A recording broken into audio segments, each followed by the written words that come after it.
ఆంధ్రప్రదేశ్ చెల్లింపుల వ్యవస్థ CFMS పై CAG తీవ్ర అభ్యంతరాలు వ్యక్తం చేసింది.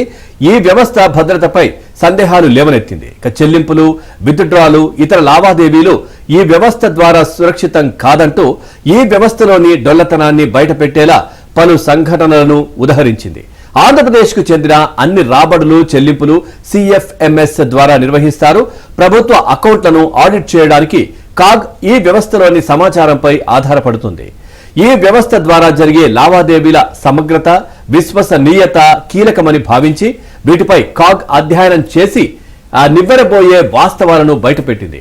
CFMS ను నిర్వహించే APCFSS ఇచ్చిన సమాచారం, డాక్యుమెంట్లు ఈ వ్యవస్థను ఉపయోగిస్తున్న కొన్ని శాఖల లావాదేవీలను పరిశీలించి నివేదిక రూపొందించింది.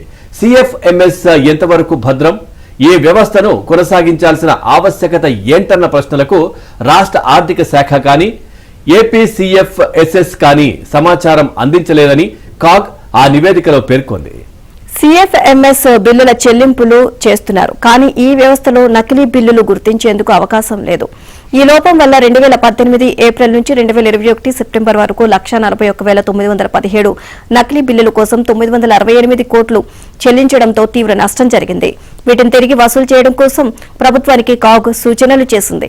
ఈ వ్యవస్థలో ఏదైనా ఒక విభాగంలో ఎన్ని చెల్లింపులు చేయాలి అన్న పరిమితిపై నియంత్రణ లేకపోవడంతో 2018 ఏప్రిల్ నుంచి 2021 సెప్టెంబర్ వరకు 193 మంది ఖజానా అధికారులు, DDOల పరిధిలో 2,545 మంది పెన్షనర్లకు సంబంధించి 218.15 కోట్ల డబ్బు అధికంగా డ్రా చేశారు. ఓవరాల్ గా ఇదే అంశానికి సంబంధించి మరిన్ని అప్డేట్స్ కరెస్పాండెంట్ ప్రసాద్ అడిగి తెలుసుకుందాం. ప్రసాద్,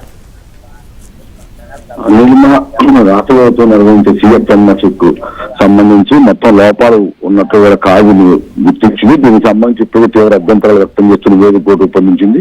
ఎందుకంటే 2018 నుంచి 2022 వరకు జరిగిన చెల్లింపులకు సంబంధించి చాలా వరకు నకిలీ బిల్లు ఉన్నాయి. దీనికి సంబంధించి పూర్తి పారదర్శకత లేదని కూడా నిర్ధారించింది.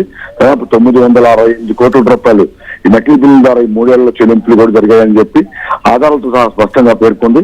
అంతేకాకుండా వీటికి సంబంధించి పూర్తి స్థాయిలో పారదర్శకంగా నిర్వహించే ఒక వ్యవస్థ లేకపోవడం, ఇష్టానుసారంగా అధికారులు అంటే వడ్డిచ్చేవాడు మనవాడైతే ఎలా దోచుకోవచ్చు అనే విధంగా కొంతమంది అధికారులు అండదండలతోనే మొత్తం వ్యవహారం నడిచినట్టు కూడా చెప్తా ఉన్నారు.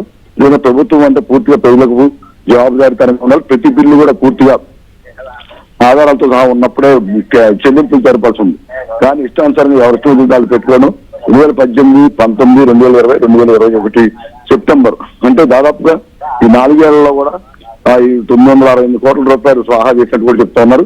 దీనికి సంబంధించి ఆడిట్ లో కూడా ఎక్కడా వీటికి సంబంధించి ఆధారాలు సేకరించుకోవడం, ప్రభుత్వం నుంచి మళ్ళీ రికవరీ చేసే విధానం కూడా లేకపోవడం నేపథ్యంలో అక్రమార్కులు ఇది వరంగా మారింది.